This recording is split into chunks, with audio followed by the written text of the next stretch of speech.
নমস্কার বন্ধুরা, কেমন আছেন? আশা করি আপনারা ভালো আছেন। আমি ভালো আছি। স্বাতী মণ্ডলের ডেইলি ব্লগ ভিডিওতে আপনাদের সকলকে জানাই স্বাগত। বন্ধুরা, আজ দুদিন হলো আমার বাড়িতে নিরামিষ চলছে। মনে হচ্ছে আগামী দুদিনও নিরামিষ চলবে। গতকাল ছিল ষষ্ঠী, ষষ্ঠীর ব্রত করেছি। আজ তো বৃহস্পতিবার, আমি নিরামিষ খাই। আগামীকাল শুনছি নাকি গুরু পূর্ণিমা, এখন কনফার্ম কিন্তু নয়। যদি হয় তাহলে আগামীকালও নিরামিষ। আর এখন রিসেন্ট আমি শনিবারটাও করছি। কি করবো বন্ধুরা, সংসারের মঙ্গলের জন্য করতে হবে এখন। তো যাই হোক বন্ধুরা, আজকে কিন্তু অনেক দিন পর সন্ধ্যার দিক করে আমি ভগবানের নাম সংকীর্তন করতে যাব এক মন্দিরে। ওখানে যাব, আপনাদেরকেও সঙ্গে নিয়ে যাব। কেমন কি নাম সংকীর্তন হচ্ছে পুরোটাই আপনাদের সঙ্গে শেয়ার করব।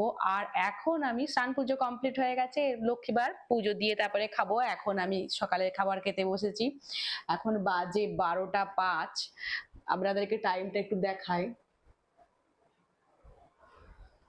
দেখুন, 12টা 5 বাজছে। এখন সকালে খাবার খেতে বসেছি। মেয়েকে সকালে স্কুলে দিয়েছে, এইসব কাজ সেরে খেয়ে টেয়ে এরপর রান্না সব রেডি করে রেখেছি। নিরামিষ রান্না হবে, পুরোটাই আপনাদের সঙ্গে শেয়ার করব কি কি রান্না করছি। তা আপনারা ভিডিও দেখতে থাকুন, আশা করি ভিডিও ভালোই লাগবে আপনাদের। দেখতে থাকুন আপনারা। না বন্ধুরা, শেয়ার করতে পারলাম না, আমি খুবই দুঃখিত। কথা দিয়েও কথা রাখতে পারলাম না। এটা আমি সকালের খাবারটা খাচ্ছিলাম, দই চিড়ে 2 পিস রসগোল্লা আর একটু আম নিয়ে মেখে। হ্যাঁ বন্ধুরা, এই খাবারটা খেতে আমার খুবই ভালো লাগে এবং অনেকক্ষণ পেটটা ভরাও থাকে। আর ভাগ্যিস এটুকু খেয়েছিলাম, না হলে যে কখন মুখে একটু খাবার উঠতো তা জানি না।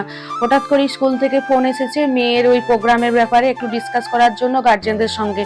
তো যবে সবে রান্নাটা সেরে নিয়ে না আমি দৌড়েছিলাম। ভিডিও করার কথা একদম মাথা থেকে বেরিয়ে গেছিল বন্ধুরা, তাই দিতে পারলাম না, ক্ষমা করবেন বন্ধুরা।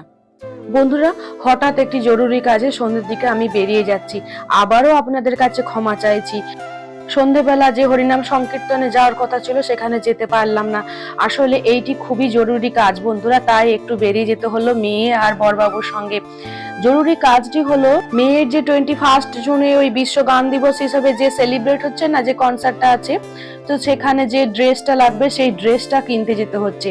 দুদিন আগে বলেছিল বন্ধুরা, খুব ব্যস্ততার জন্য একটু সময় বের করে উঠতে পারিনি। তো আজকে একটু সময় মানে ওই প্রোগ্রামটা ক্যান্সেল করে এটা যেতে হবে, কারণ আগামীকাল আরো প্রোগ্রাম সেট করা আছে। তো হঠাৎ করে সেই জন্যই বেরিয়ে পড়লাম। আমাদের কলকাতা মহানগরীকে কত সুন্দর দেখাচ্ছে দেখুন। এই জায়গাটি যে ক্রস করছি এটি হচ্ছে পাটুলি। কথা বলতে বলতেই প্রথম শপিং মলে পৌঁছে গেছি। কি যে নাজেহাল অবস্থা হয়েছিল কালকে বন্ধুরা, কিছু বলার নেই।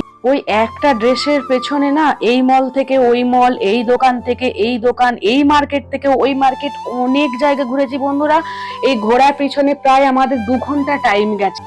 ওই যে দেখুন, প্রথমের মলটাতে ঢুকলাম, জিজ্ঞাসা করলাম, বেরিয়ে এলাম। একটা ড্রেসই তো লাগবে, ব্লু কালার, আর যা ড্রেসটাতে কোনো কাজ থাকবে না বলুন তো। এরকম ড্রেস সহজে কি মেলে? একমাত্র যদি ছিট কিনে বানিয়ে নিতে পারি ঠিক আছে। যাই হোক, ফাইনালি পেয়ে গিয়েছিলাম আমরা। তারপরে এসেছি সবজি বাজারে, আমি আর মেয়ে অপেক্ষা করছি। মেয়ে হচ্ছে বাবার বাইকে চেপে বসে আছে, ওর বাবার কাছে অল্প একটু সবজি নিতে। এই যে দেখুন, এই ড্রেসটা, কালকে এই ড্রেসটির জন্য আমাদের নাজেহাল অবস্থা, অনেকটা টাইম চলে গেছে, সারাদিনের কাজকর্ম সব এলোমেলো হয়ে গেল। যাই হোক, ফাইনালি এই ড্রেসটা পেয়েছি। আজকে মেয়েকে আমি এটা প্যাক করে আমি স্কুলে পাঠিয়ে দেব। মেয়ে একটু কনফার্ম হয়ে আসুক চলবে কিনা, তারপরে একটু শান্তি পাই আর কি। আজকে ওদের স্কুলে ক্লাস হবে না বন্ধুরা, ওই কলা মন্দির নিয়ে যাবে। কোথায়? কলা মন্দিরে অডিটোরিয়াম হল আছে, সেখানে রিহার্সালের জন্য সমস্ত স্টুডেন্টদেরকে নিয়ে যাচ্ছে।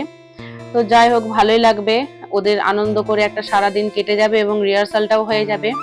9টার সময় ওদের স্কুল থেকে বাস ছাড়বে আর ডিসপার্সাল করবে বলেছে 3টে নাগাদ। আমার মনে হয় 3টের মধ্যে আসতে পারবে না, কারণ রিহার্সালের ক্ষেত্রে একটু একটু আগু পিছু টাইমটা হয়ে যায়। কারণ এর আগেও যে প্রোগ্রামগুলো করেছি রিহার্সালে, সেগুলোতে বোঝা গেছে আর কি। গুড মর্নিং বন্ধুরা, এটা ছিল তার পরের দিন সকালবেলা। মেয়েকে স্কুলে ছেড়ে দিয়ে এসেছি, ওর বাবা মর্নিং ডিউটি চলে গেছে। দুইজনা টিফিন বানিয়ে দুইজনকে দিয়ে দিয়েছি। এরপরে আমি একটু চা নিয়ে বসেছি বন্ধুরা। মেয়েকে স্কুলে দিয়ে এসে তারপরে একটু নিজে চা খেতে বসেছি, ঘেমে অবস্থা খুব খারাপ হয়ে গেছে। আচ্ছা বন্ধুরা, আজকের দিনটা সত্যি এক ভেবেছিলাম আর এক হলো। ওই জন্য বলে যে মানুষ ভাবে এক, ঈশ্বর করেন এক। তাই হলো আজকে। স্কুলের ড্রেসটা কিনতে তো যেতেই হবে। স্কুলের ড্রেস নয়, প্রোগ্রামের ড্রেসটা কিনতে, ওটা তো জরুরি ছিল। আমি কাকুকে কথা দিয়েছিলাম যে যাব মন্দিরে আজকে, কিন্তু যেতে পারলাম না। আসলে প্রত্যেক দিনই খুব ব্যস্ততা, মানে কিছু না কিছু কাজ সেট করাই আছে, এর বাইরে বেরোতে পারবো না। তো হঠাৎ করে ওটা যেতে হলো, কারণ আজকে স্কুলের ড্রেসটা মেয়ে নিয়ে গেছে কনফার্ম করার জন্য যে ড্রেসটা হবে কিনা। তো বাধ্য হয়েই যেতে হয়েছিল, এবং ওই ড্রেসটা বন্ধুরা অনেক খোঁজাখুঁজি করে অনেক জায়গায় গেছি, কোন কোন শপিং মলে, কোনো দোকানে, কোনো কিছুতেই মিলছিল না। যাই হোক শেষকালে একটি ছোট্ট দোকানকে, ওই জন্য বলে যে ছোট জিনিসকে অবহেলা করতে নেই, সেই ছোট্ট দোকান থেকে এই ড্রেসটা পেলাম। তো যাই হোক কাজটা হয়েছে, এটাতেই অনেক শান্তি। তো বন্ধুরা আজকের মতো ভিডিওটা আমি এখানেই রাখবো, দেখা হচ্ছে আগামীকালের আবারও একটি নতুন ব্লগ নিয়ে। আপনারা প্লিজ সাথে থাকবেন, সাপোর্ট করবেন। Tata, by.